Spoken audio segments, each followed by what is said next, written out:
Ganito yun lang yan, mga bakla. Gilid ba yun kung saan laging datan ang mga bata ginagawang Darakla daan. nagkat nga lang yun pag-imon. So ayan, pagkatapos Darakla ka daw. isang, tapos bali dalawang halaman ang hiningi ko dito sa kabilang side ng bahay.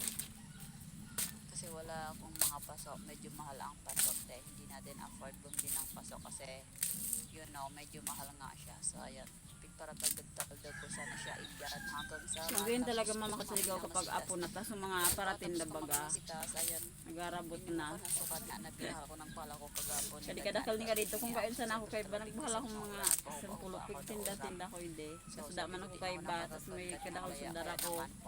Kaya wala pala ko siyang maray sa tingin sana di mo ko rin kinangapunta. Pero hinang up mo to, magpapakal ako ng wala kaning matapos na kaning pwede na mo. Hindi na natapos-tapos. So yun lang muna for today's video guys. Bye bye. Thank you for watching and good morning. Babush. no, di ba? Kita raw ito idilin. Tapos pag kaya pig-in mo muna siya, madali na siya unangalikan. Madali na siya malaya. Pero pag pigsaro sabit mo sana siya, di mo siya mo, nakukuli niya malaya, be. Tapos iibahuan tong paklang.